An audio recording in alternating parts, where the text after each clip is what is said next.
तर मित्रांनो आपल्याला काय दिलेला प्रश्न अपूर्णांकाचे समुच्चय अपूर्णांकात रूपांतर म्हणजेच काय की 5 बघा इथे 4 छेद 5 आलेले आहे ते 3 छेद 10 आहे म्हणजे दोघांचा छेद आपल्याला काय करायचं समान करायचं आहे.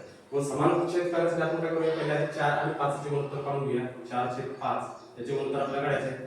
म्हणून बघा आता 4 ची सामान्य संख्या जी असते याचं क्रॉस मल्टिप्लिकेशन आपल्याला करायचं आहे. म्हणून 4 गुणिले 10 असं केलं आपण. त्याच्यानंतर छेदाच्या ठिकाणी करायचं आहे छेदाचा जो गुणाकार आहे छेदाचा आणि छेदाचा गुणाकार आपल्याला करायचा आहे. म्हणून आपण इथे 5 गुणिले 10 लिहिलं. ठीक आहे. त्याच्यानंतर बघा 4 10 40 झाले ते. त्याच्यानंतर सेम 5 10 50. ठीक आहे. आता सेम आता याला भागायचं काय की संख्या शेवटला भागतो तर आपण 5 चा भाग करू. ठीक आहे. 5 1 5 5 8 40. 5 40. ठीक आहे. त्याच्यानंतर 5 10 50. म्हणजे बघा आपल्याला गुणोत्तर मिळाले इथे 8/10. ठीक आहे. तर बघा आपण 3/10 चे गुणोत्तर काढूया 3/10 बरोबर बघा.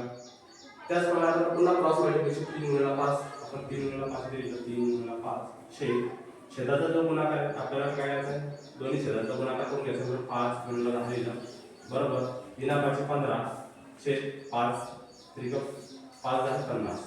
ठीक आहे. आता बघा याच्यामध्ये जर आपण बघितलं तर 5 1 5 5 2 10 5 त्रिक 15 आणि 5 10 50 म्हणजे 3/10. आता आपण जर काय दोन्ही उदाहरणामध्ये बघितलं तर बघा छेद 8/10 इथे पण आलेला आहे 3/10 इथे आलेला आहे. म्हणजे याचा जो छेद आहे बघा सेम आलेला आहे का बघा दोन्ही संख्येचा छेद समान आलेला आहे. अशाच ट्रिक जाणून घेण्यासाठी फॉर्म्युले जाणून घेण्यासाठी आपल्या चॅनलला सबस्क्राइब करा. Thank you very much.